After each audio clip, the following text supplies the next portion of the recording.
ആ അമ്മേ. ഒന്നുമില്ല മാളു, കരയില്ലേ, ഞാനില്ലേ കൂടെ.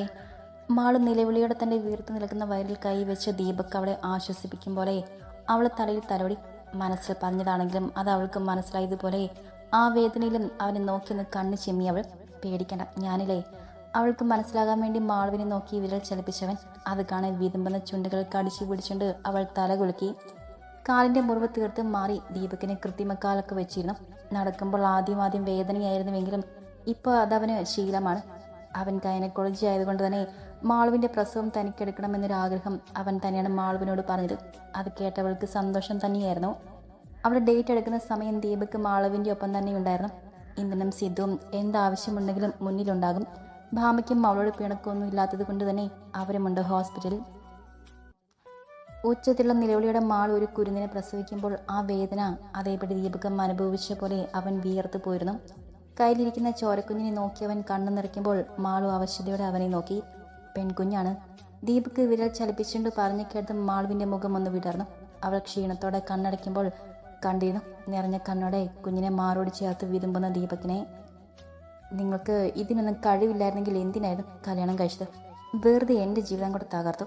തീർത്ത രോക്ഷത്തോടെ മുന്നിൽ നിന്ന് ഡ്രസ്സ് ചെയ്യുന്നവനെ നോക്കി ഒന്ന് ചീറി. അത് കേട്ടം തല ചീകിക്കൊണ്ടുന്ന ചീപ്പെട്ട ടേബിളിൽ എറിഞ്ഞുകൊണ്ട് അയാൾ ദേഷ്യത്തോടെ തീർത്തയിടം നേരെ തിരിഞ്ഞു. അത് കണ്ടവൾ പേടിയുടെ പിന്നിലേക്ക് നീങ്ങിയെങ്കിലും അവൻ്റെ കൈ വീശിയുള്ള അടിയിൽ തീർത്ത് താഴേക്ക് വീണുപോയി. എൻ്റെ ശബ്ദത്തിന് മുകളിൽ നിന്റെ ശബ്ദം ഉയർന്നാലുണ്ടല്ലോ കൊല്ലു ഞാൻ. നീ നാട് മുഴുവനും ഓരോരുത്തന്മാരുടെ കൂടെ നിറങ്ങി തറഞ്ഞു തന്നെയാ നിന്നെ ഞാൻ കെട്ടിയെടുത്ത് കൊണ്ടുവന്നത്. എനിക്ക് നിന്നെ എന്നല്ല ഒരു സ്ത്രീയും തൃപ്തിപ്പെടുത്താൻ പറ്റില്ല. അതിപ്പോൾ നിനക്ക് മനസ്സിലായല്ലോ. അവൻ അമർഷത്തിൽ അവളെ തലമുടി പിടിച്ചുകൊണ്ട് ചോദിച്ചതും തീർത്ത വേദന കൊണ്ട് കരഞ്ഞുപോയി. എന്തിനാ തീർത്ത നീ എന്നിങ്ങനെ ദേഷ്യം പിടിപ്പിക്കുന്നത്? കണ്ടില്ലേ, ചോരയൊക്കെ വന്നു. അവളുടെ ചുണ്ട് മുറിഞ്ഞു വന്ന ചോര തൊട്ട് കാണിച്ചുകൊണ്ട് അവൻ പറയെ തീർത്ത പേടിയുടെ പിന്നിലേക്കൊന്ന് നീങ്ങി. ഒരു സ്ത്രീയെ തൃപ്തിപ്പെടുത്താൻ കഴിയില്ല അയാൾക്ക്. കൂടെ ദേഹോപദ്രവവും, പിന്നെ അയാളുടെ അമ്മ പറയുന്ന ജോലി എടുക്കണം. എല്ലാം കൊണ്ടും കുറച്ച് മാസം കൊണ്ട് തന്നെ തീർത്ത മടുത്തിരുന്നു. വീട്ടിൽ വിളിച്ചു പറഞ്ഞതാണ്. പക്ഷെ ഇങ്ങോട്ട് വരേണ്ടെന്ന് അച്ഛനും അമ്മയും തീർത്ത് പറഞ്ഞു. പിന്നെ താൻ എങ്ങോട്ട് പോകും? അയാൾ തീർത്തി ദേഷ്യത്തിൽ നോക്കി പുറത്തേക്ക് പോകുന്ന കണ്ടതും അവൾ സ്വയം ചോദിച്ചു പോയി. ഇന്ദ്രൻ, അവനെ വിളിച്ചാലോ? തീർത്ത് പതിയെ താഴ്ന്നും എഴുന്നേറ്റു. നേരത്തെ ജോലിയൊക്കെ ചെയ്ത് വെച്ചുകൊണ്ട് ഭർത്താവിൻ്റെ അമ്മയുടെ കാല് പിടിച്ചാണ് അവൾ ഇന്ദ്രനെ കാണാൻ വേണ്ടി അവൻ്റെ കുഞ്ഞു വീട്ടിലേക്ക് തിരിച്ചത്. പക്ഷെ അവിടെ എത്തിയപ്പോൾ അറിഞ്ഞു അവരെല്ലാം മാളുവിനെ കൊണ്ട് ഹോസ്പിറ്റലാണെന്ന്. 2 ദിവസം മുന്നേ അവളൊരു കുഞ്ഞിന് ജന്മം കൊടുത്തുവെന്ന്. അത് കേട്ടവൾ നിരാശയുടെ ഹോസ്പിറ്റലിൽ പോയി കാണാമെന്ന് തീരുമാനിച്ചു. ഇനിയിപ്പോൾ ഇങ്ങനെ വരാൻ ഒരവസരം കിട്ടിയില്ലെങ്കിലോ? തീർത്ത ഹോസ്പിറ്റലിൽ തിരിക്കുമ്പോൾ മനസ്സിലോർത്തു, മാളുവിന് ഡെലിവറി കഴിഞ്ഞ പെൺകുഞ്ഞാണ്. ഏട്ടത്തെ അറിഞ്ഞില്ലേ? എന്നെ ഇപ്പോൾ സിദ്ധു വിളിച്ചു പറഞ്ഞു. ഹൾക്കാരിയുമായി ഫയൽ നോക്കുന്ന ദക്ഷയുടെ അരികിൽ വന്നിരുന്നുണ്ട് അക്ഷയ് പറഞ്ഞു കേട്ടതും അലസമായെന്ന് മോളി അവൾ. സഹസ്രി, വീരസിംഹയും വൈദേഹിയും അടക്കം എല്ലാവരും ഹാളിലുണ്ടായിരുന്നു. പോയി കാണുന്നില്ല ഏട്ടത്തി? ഇല്ല, അതിൻ്റെ ആവശ്യമില്ല അക്ഷയ്. ഫയലിൽ നിന്ന് ഓട്ടം മാറ്റി ഗൗരവത്തിൽ ദക്ഷ പറയുമ്പോൾ സഹസ്ര അവളെ നിന്ന് നോക്കി. ഇപ്പോഴും ഏട്ടത്തിക്ക് മാളുവിനോട് ദേഷ്യമാണോ? അവളുടെ അരികിലേക്ക് അല്പം കൂടെ നീങ്ങിയിരുന്നുകൊണ്ട് അക്ഷയ് ചോദിക്കുമ്പോൾ അവനെ നോക്കി നിന്ന് ചിരിച്ചവൾ. എനിക്കിപ്പോൾ അവർ ആരോടും ദേഷ്യമില്ല അക്ഷയ്, പിന്നെ സ്നേഹവുമില്ല. അവരുടെ ജീവിതം അവർ ജീവിക്കട്ടെ. എൻ്റെ ജീവിതത്തിൽ ഞാൻ പ്രതീക്ഷിക്കാതെ കടന്നു വന്നവർ, അവരെ അകറ്റി നിർത്താനാണ് എനിക്കിഷ്ടം. ദക്ഷ പറഞ്ഞു കേട്ടതും അവൻ ചിരിയോടെ തല കുലുക്കി. അപ്പം സിദ്ധുവോ? ഏട്ടത്തി, അയാളോട് സ്നേഹമുണ്ടോ? അക്ഷയ് വിടാൻ ഭാവമില്ലാത്തതുപോലെ ചോദിച്ചു. സിദ്ധു ആളെനിക്കെതിരെ ഒന്നും ചെയ്തിട്ടില്ലല്ലോ. പിന്നിപ്പോൾ ആൾ മാമയുടെ പിയെ കൂടെയല്ലേ, അതിൻ്റെ ഒരു അടുപ്പമുണ്ട് എനിക്ക്. ദക്ഷ അവരെ നോക്കി കണ്ണൊട്ടിക്കൊണ്ട് പറഞ്ഞതിനും അക്ഷയ് നല്ലോണം ഒന്ന് ചിരിച്ചു കാണിച്ചു. ഇനി നിനക്ക് എന്തെങ്കിലും അറിയണോ? ദക്ഷ അവനെ നോക്കി കണ്ണൊട്ടിക്കൊണ്ട് ചോദിക്കേ ഇല്ലെന്നതുപോലെ തോൾ കുലുക്കി അവളോടൊപ്പം ചേർന്ന് ഫയൽ നോക്കിയിരുന്നു. ആ ദീപക് ഡോക്ടർ മാളുവും അയാളും തമ്മിൽ ഇപ്പോൾ നല്ല സ്നേഹത്തിലാണ്. എങ്ങനെ നടന്നവരല്ലേ? അക്ഷയ് താടിക്ക് കൈ കൊടുത്തുകൊണ്ട് പറഞ്ഞു കേട്ടവളൊന്ന് മൂളി. അതിനെക്കുറിച്ച് എന്താ ഏടത്തിൻ്റെ അഭിപ്രായം? അവരുടെ സ്നേഹം സത്യമായിരിക്കോ? അല്ല, നേരത്തെ അങ്ങനെയൊക്കെയല്ലേ അയാൾ നടന്നത്? അക്ഷയ് ചോദിക്കുമ്പോൾ ദക്ഷ അവനെ കടുപ്പിച്ച് നോക്കി. പറയടത്തി, എന്തേട്ടത്തിൻ്റെ അഭിപ്രായം? ഇതിൽ ഞാൻ എന്തോ പറയാനാണ് അക്ഷയ്? ചിലപ്പോൾ അവർ പരസ്പരം സ്നേഹിക്കുന്നുണ്ടാകും, അല്ലെങ്കിൽ ഒന്നുമില്ലാത്ത അവസ്ഥയിൽ ഒരു താങ്ങിന് വേണ്ടി ഒരുമിച്ചതാകും. എനിക്കറിയില്ല, അതറിയാനും എനിക്ക് താല്പര്യമില്ല. ദക്ഷ പറഞ്ഞു നിർത്തി അവനെ നോക്കി. അല്ലേടത്തി, ഇനിയെന്താ? അക്ഷയ് വീണ്ടും അവളെ തോണ്ടിയതും ദക്ഷ അവനെ കാലിപ്പിച്ചെന്ന് നോക്കി. അല്ല, നിങ്ങളെ കല്യാണം കഴിഞ്ഞിട്ടിപ്പോൾ 3 മാസമായില്ലേ? എന്നിട്ട് ഇതുവരെ വിശേഷമൊന്നും ആയില്ലേ? ഡാ, അക്ഷയ് ഒരു കുസൃതിയോടെ ചോദിച്ചു കേട്ടതും വീരസിംഹ അവൻ്റെ ചെവിയിൽ വേദനിപ്പിക്കുന്ന രീതിയിൽ പിടിച്ചു. അയ്യോ വീടപ്പ, എനിക്ക് വേദനിക്കുന്നു. അക്ഷയ് അവളുടെ അരികിൽ നിന്ന് എഴുന്നേറ്റ് 2 ചാട്ടം ചാടിയതും വീരസിംഹ അവനെ ഗൗരവത്തിൽ നോക്കിക്കൊണ്ട് ആ ചെവിയിൽ നിന്നുള്ള പിടിവിട്ടു. കുഞ്ഞൊരു രാജകുമാരിയോ രാജകുമാരനെയോ സമയമാകുമ്പോൾ വന്നോളും. അതിന് നീ ഇങ്ങനെ എപ്പോഴും ചോദിച്ചുകൊണ്ട് നടക്കണ്ട. നീ ഇങ്ങനെ ചോദിച്ച് മോൾക്ക് വേദനിച്ചാൽ അറിയാലോ നിനക്കെന്നെ. അല്പം ശബ്ദമുയർത്തി വീരസിംഹ ചോദിക്കുമ്പോൾ ദക്ഷൻ നിറഞ്ഞ കണ്ണോടെ അയാളെ നോക്കി. മാമേ. ദക്ഷ അയാളെ നോക്കി വിളിച്ചതും വീരസിംഹ എന്താണെന്നതുപോലെ അവളെ നോക്കി. അത് കണ്ടതും ആ നെഞ്ചിൽ തല ചേർത്ത് വെച്ചുകൊണ്ട് അയാളെ ഇന്ന് കെട്ടിപ്പിടിച്ചോൾ. അത് കണ്ടെന്ന് അമ്പരന്നും പോയെങ്കിലും ഏറെ വാത്സല്യത്തോടെ അവളെ തലയിൽ തലോടി നിന്ന് അയാൾ. മാമയെ മാത്രം മതി, ഞാൻ പുറത്ത്. വൈദേഹി മുഖം വീർപ്പിച്ചുകൊണ്ട് പറഞ്ഞു കേട്ടതും ഒരു ചിരിയോടെ അയാളോട് ചേർത്ത് പിടിച്ചു ദക്ഷ അവരെയും. എന്നാൽ ഞാനും. അതിൻ്റെ കീഴിലേക്ക് അക്ഷയും നുഴഞ്ഞു കയറി. ഇത് കണ്ട ഒരു ചിരിയുടെ സഹസ്ര ദക്ഷയെ നോക്കുമ്പോൾ അവൾ സ്നേഹത്തോടെ അവനെ നോക്കിയെന്ന് കണ്ണ് ചിമ്മയും. ഇന്ദ്ര. മാളുവിൻ്റെ ഒപ്പം ഇരിക്കുമ്പോഴാണ് ഇന്ദ്രനെ ആരും വിളിക്കുന്നത്. അവനൊരു സംശയത്തോടെ തിരിഞ്ഞു നോക്കി. തീർത്തിയോ, നീ എന്താ ഇവിടെ? മുന്നിൽ നിൽക്കുന്ന തീർത്തിയെ നോക്കി സിദ്ധു ഒരു അമ്പരപ്പോടെ ചോദിച്ചു. കല്യാണം കഴിഞ്ഞ് താങ്കൾ ഇന്ന് വിളിക്കുക പോലും ചെയ്യാത്തവളാണ്. അവളാണിപ്പോൾ വന്നത്. സിദ്ധു ചിന്തിക്കാതിരുന്നില്ല. എനിക്ക് എന്തിനോടൊന്ന് സംസാരിക്കാൻ. ചുറ്റും കൂടി നിൽക്കുന്ന എല്ലാവരെയും നോക്കി തീർത്ത പറയുമ്പോൾ മാളു അവളെ അലസമായി നോക്കിക്കൊണ്ട് തനിക്കരികിലിരിക്കുന്ന ദീപകിനെയും അവൻ്റെ കരിയിരിക്കുന്ന തങ്ങളുടെ കുഞ്ഞിനെയും ഒന്ന് നോക്കിയിരുന്നവൾ. നീ പറഞ്ഞു തീർത്ത, എന്താ കാര്യം? ഇന്ദ്രൻ തീർത്തും ഗൗരവത്തോടെ ചോദിച്ചു. ഇന്ദ്ര, എനിക്ക് ആ വീട്ടിൽ താമസിക്കാൻ പറ്റുന്നില്ല. നിന്നെ മനസ്സിൽ നിന്ന് കളയാൻ വയ്യ എനിക്ക്. നിന്നെ ഇത്രയും ഞാൻ സ്നേഹിച്ചിരുന്നെന്ന് എനിക്കിപ്പോഴാണ് മനസ്സിലായത്. തീർത്ത കരച്ചിലോടെ പറയുമ്പോൾ ഇന്ദ്രൻ അവളെ അമർഷത്തോടെ നോക്കി. നീ എന്താ തീർത്ത ഈ പറയുന്നത്? ഇന്ദ്രൻ്റെ കല്യാണം ഉറപ്പിച്ചു. ഞങ്ങളിപ്പോൾ താമസിക്കുന്ന വീടിനടുത്ത് തന്നെയാണ് ദേവിമുള്ള വീടും. ഇവൻ പാട്ടത്തിനെടുത്ത വയൽ അവിടെയാണ്. ഭാമ പറയുന്ന കേട്ട് പകപ്പോടെ നോക്കി തീർത്ത. അവളുടെ നോട്ടം ഇന്ദ്രനിലാണ്. ഞാൻ അറിഞ്ഞില്ല. വിളറിയ മുഖത്തോടെ അവൾ പറഞ്ഞു കേട്ടും ഇന്ദ്രൻ അവളിൽ നിന്ന് മുഖം തിരിച്ചു. നിനക്ക് സമ്മതമാണോ ഇന്ദ്ര കല്യാണത്തിന്? തിരിഞ്ഞു നടക്കാൻ ഒരുങ്ങിയെങ്കിലും ഒരിക്കൽ കൂടെ അവനെ നോക്കി അവൾ. ഭാമയുടെ കണ്ണുനീരും നിരന്തരം ഭീഷണിക്ക് മുന്നിൽ മുട്ടുകുത്തിയിരുന്നു ഇന്ദ്രൻ. എങ്കിലും അവൻ ദേവിയോട് തൻ്റെ കാര്യങ്ങളെല്ലാം പറഞ്ഞതും അവളെ സ്നേഹിക്കാൻ പറ്റുമെന്ന് ഉറപ്പ് പോലും കൊടുക്കാൻ പറ്റില്ലെന്ന് പറഞ്ഞെങ്കിലും എല്ലാം ഒരു ചിരിയോടെ കേട്ടു നിന്നതേയുള്ളൂ അവൾ. അതോർത്തവൻ ഒരു ദീർഘശ്വാസം എടുത്തുകൊണ്ട് അമർത്തി മൂളി. ആ ചെക്കൻ എന്തോ കഴിവില്ല എന്നൊക്കെ നാട്ടിൽ പറയുന്നേ. അതാകും ഇവൾ മറുകണ്ഠം ചടാൻ നോക്കിയേ. തീർത്ത പോന്ന് നോക്കി ഭാമ അമർഷത്തോടെ പറയുമ്പോൾ അത് കേൾക്കാൻ താല്പര്യമില്ലാതെ ഇന്ദ്രൻ ദീപകിൻ്റെ കയ്യിൽ നിന്ന് മാളുവിൻ്റെ കുഞ്ഞിനെടുത്ത് ചെന്നിൻ്റെ അരികിലേക്ക് നീങ്ങി. 3 വർഷങ്ങൾക്ക് ശേഷമുള്ളൊരു പുലരി. സിദ്ധുവിൻ്റെ കല്യാണമാണ്. നാട്ടിൽ ആഡംബരം ഒട്ടുമില്ലാതെ അമ്പലത്തിൽ വെച്ചുള്ള താലികെട്ട്. വധു ആരോഹിയുടെ ഫ്രണ്ടായിരുന്ന രേഷ്മയാണ്. വീരസിംഹയുടെ പി ആയിരുന്ന സമയത്ത് സിദ്ധു ഹോസ്പിറ്റലൊക്കെ കണ്ടുള്ള പരിചയമാണ്. അതെങ്ങനെയൊക്കെയോ പ്രണയത്തിൽ കലാശിച്ചു. ആരോഹിയുടെ കൂട്ടുകാരിയായിട്ടും അവളുടെ സ്വഭാവങ്ങളൊന്നും ഇല്ലാത്ത രേഷ്മയെ സിദ്ധുവിൻ്റെ അച്ഛനും അമ്മയ്ക്കും ഒത്തിരി ഇഷ്ടമായിരുന്നു. വീരസിംഹയുടെ കുടുംബവുമുണ്ട് കല്യാണത്തിന്. കൂടെ മാളുവും ദീപക്കും ഇന്ദ്രനും അവൻ്റെ ഫാമിലിയും ഒക്കെയുണ്ട്. ദീപകിന് സഹസ്രയും ദക്ഷയും നോക്കാൻ അല്പം ബുദ്ധിമുട്ടുണ്ടായിരുന്നു. പക്ഷെ അങ്ങനെ ഒരാൾ അവിടെയുണ്ടെന്ന് ശ്രദ്ധിച്ചത് പോലുമില്ല അവർ. സിദ്ധുവിൻ്റെ പുതിയ കൺസ്ട്രക്ഷൻ കമ്പനി തുടങ്ങിയിട്ട് കുറച്ച് മാസങ്ങളായതേയുള്ളൂ. അത് ഉദ്ഘാടനം ചെയ്ത വീരസിംഹയാണ്. അവന് വേണ്ടി ഓരോന്ന് ചെയ്തു കൊടുത്തത് അയാൾ തന്നെയാണ്. ഇന്ദ്രൻ്റെ കയ്യിൽ പൊന്നോമന പോലൊരു മോളിരിക്കുന്നുണ്ട്. 1 വയസ്സുണ്ട് ആൾക്ക്. അവൻ്റെ ഒപ്പം ചേർന്നതിനെ നിൽക്കുന്നുണ്ട് അവൻ്റെ ഭാര്യ ദേവിയും. സിദ്ധു തൻ്റെ ഒപ്പം ഇന്ദ്രനെ കൂട്ടാമെന്ന് പറഞ്ഞിട്ടും അതിന് സമ്മതിക്കാതെ കൃഷി തന്നെയാണ് ഇന്ദ്രൻ ചെയ്തു പോരുന്നത്. 3 വർഷം മണ്ണിൽ പണിയെടുത്തതിൻ്റെ ഫലമായി ഇന്ദ്രൻ അവർക്ക് വാടക താമസിച്ച വീടങ്ങ് സ്വന്തമാക്കി. അവിടെയാണിപ്പോൾ അവിടെ സ്വർഗം. എനിക്കിപ്പോൾ ഒരു കാര്യം അറിയണം. അക്ഷയ അമർഷത്തോട് ദക്ഷയോട് ചോദിക്കുമ്പോൾ അവൾ എന്തെന്നതുപോലെ അവനെ നോക്കി. എനിക്ക് കല്യാണം നടത്തിത്തരാൻ നിങ്ങൾക്കൊക്കെ പറ്റുമല്ലോ? ഇതിപ്പോൾ നാട്ടുകാരുടെ കല്യാണമെല്ലാം കഴിഞ്ഞു, എന്നിട്ട് ഞാൻ ദേ ഇങ്ങനെ നിൽക്കുന്നു. അക്ഷയ് മുഖം വീർപ്പിച്ച് പറഞ്ഞു കേട്ടതും ദക്ഷ അവനെ നോക്കിയെന്ന് തല കുലുക്കി. മാമയോട് ഞാൻ പറയാം.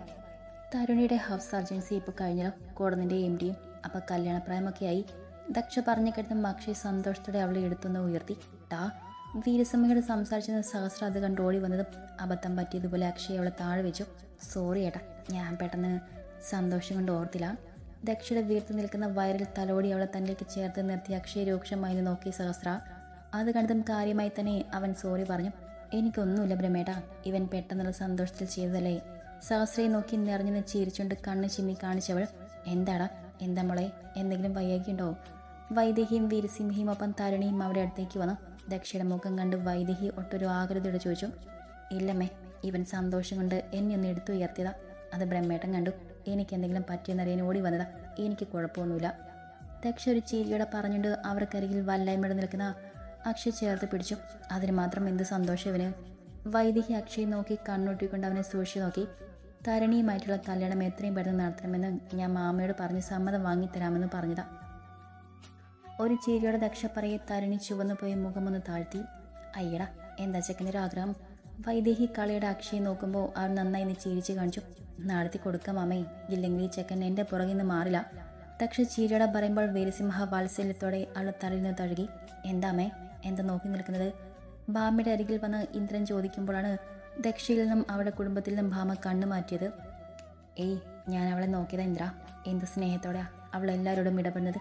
എന്നിട്ടെന്താ നമ്മുടെ അരികിൽ വന്നിട്ട് അവൾ തന്നിഷ്ടം കാട്ടിയത്? ഭാമ ചോദിക്കുമ്പോൾ ഇന്ദ്രൻ എന്ന് ചിരിച്ചു. അതിനവൾ കാണിച്ചത് തന്നിഷ്ടമാണെന്ന് അമ്മയുടെ ആരാ പറഞ്ഞേ? അവൾ പറഞ്ഞതൊന്നും നമുക്ക് അംഗീകരിക്കാൻ പറ്റാഞ്ഞിട്ട് നമ്മൾ തന്നെ പറഞ്ഞതല്ലേ അവൾ തന്നിഷ്ടക്കാരിയെന്ന്. ഇന്ദ്രൻ പതിയെ ചോദിക്കുമ്പോൾ ഭാമ അവനെ നോക്കി. പിന്നൊന്നും മിണ്ടാതെ ചടങ്ങ് നടക്കുന്ന ഭാഗത്തേക്ക് നടന്നു. ദക്ഷയുടെ വീർത്ത് നിൽക്കുന്ന വയറിലായി ചേർന്നിരിക്കുന്ന സഹസ്രയുടെ കൈ കണ്ടതും തൻ്റെ കയ്യിലിരിക്കുന്ന പൊന്നോമനെ ഒന്ന് നോക്കി അവൻ തിരിഞ്ഞു നടന്നു. എന്താടി എവിടെ നോക്കി കണ്ണു മേശി നിൽക്കുന്ന ദേവി കണേ അവൾക്കരികിൽ വന്ന് ആ തോളിൽ തൊട്ടവൻ. എൻ്റെ ഇന്ദ്രേട്ടാ, നിങ്ങൾ ആ ഡോക്ടറിനെ ബലമായി താലി കെട്ടിയതിൽ ഞാൻ കുറ്റം പറയില്ല കേട്ടോ. ദേവി പറയുമ്പോഴാണ് അവളുടെ ശ്രദ്ധ മുഴുവൻ മുന്നിൽ നിൽക്കുന്ന ദക്ഷയിൽ മാത്രമാണെന്ന് അവൻ കണ്ടത്. അതെന്താ? ദേവിയുടെ മുഖത്ത് വിരിയുന്ന ഭാവം നോക്കി ഒരു ചിരിയോടെ അവൻ ചോദിച്ചു.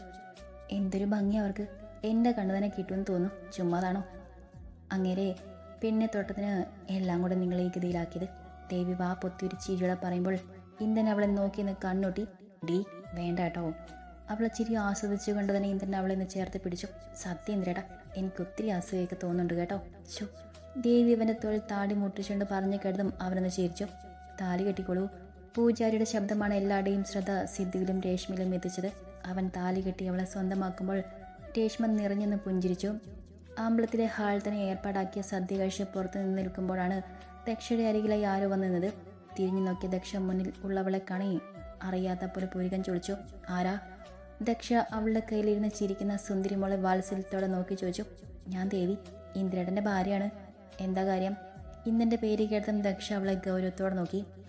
ഞാൻ ക്ഷമിച്ചോടെ ഇന്ദ്രനേട്ടനോട്, ദേവി എന്ന് പരങ്ങിക്കൊണ്ട് ചോദിച്ചു. അതിന് കാരണം ദക്ഷയുടെ മുഖത്തെ ഗൗരവം തന്നെയാണ്. ക്ഷമിച്ചിട്ട്? ദക്ഷ അവളെ സൂക്ഷിച്ചു നോക്കി. അല്ല, എന്തിനെങ്ങനെ പിണങ്ങിയൊക്കെ ഇരിക്കുന്നേ?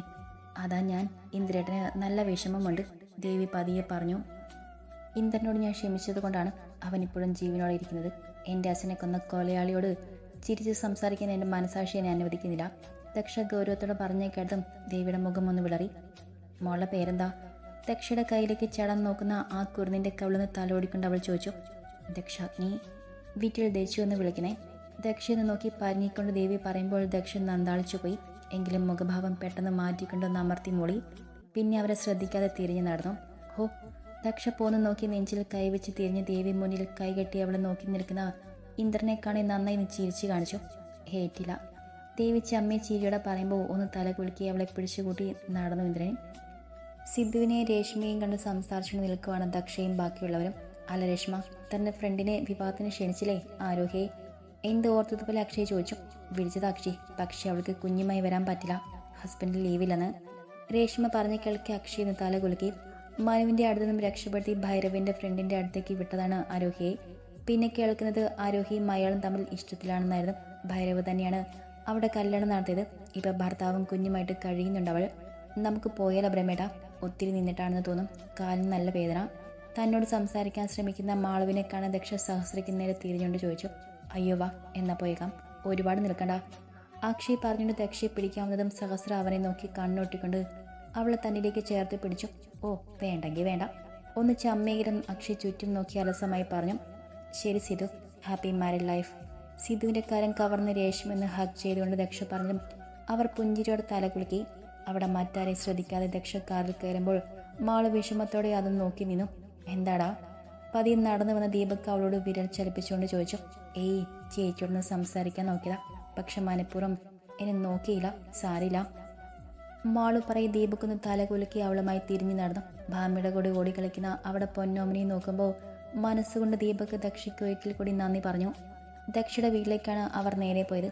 ഇന്നിവിടെ നിന്നിട്ട് നാളെ തിരിക്കും അവർ. വന്ന ഉടനെ ദക്ഷ അവളുടെ അച്ഛൻ്റെ ആസ്തിത്തറയിലേക്കാണ് പോയത്. കൂടെ സഹസ്രയുമുണ്ട്. മൗനമായി മുന്നിലേക്ക് നോക്കിയ ദക്ഷയെ സഹസ്ര ചേർത്ത് പിടിക്കുമ്പോൾ അവൻ്റെ നെഞ്ചിൽ തല ചേർത്തുകൊണ്ട് മനോഹരമായി പുഞ്ചിരിച്ചു ദക്ഷ. എന്തു പറ്റി? അവളെ മുഖമൊന്ന് ഉയർത്തി ഒരു ചിരിയോടെ ചോദിച്ചവൻ. ഇന്ദ്രനോട് ഞാൻ ക്ഷമിക്കണമെന്ന്. എനിക്ക് പറ്റുമോ അതിന്? എൻ്റെ അച്ഛനെ ഓർക്കുമ്പോൾ ബാക്കി പറയാതെ അവൾ നിർത്തി. ആര് പറഞ്ഞു? ദേവി, ഇന്ദ്രൻ്റെ ഭാര്യ. പോട്ടെ, അതോർക്കണ്ട. അവരായി അവരുടെ ജീവിതമായി. നമുക്ക് നമ്മുടെ കുഞ്ഞുമണിയെ കുറിച്ച് ചിന്തിക്കാം, വേറൊന്നും ഓർക്കണ്ട. ദക്ഷയുടെ വീർത്ത വയറിൽ തഴുകിക്കൊണ്ട് അവളെ നെറ്റിയിൽ അമർത്തിന്ന് ചുംബിച്ചുകൊണ്ട് സഹസ്ര പറയുമ്പോൾ അവൾ അവൻ്റെ കൈക്ക് മുകളിൽ കൈവച്ച് അങ്ങനെ നിന്നു.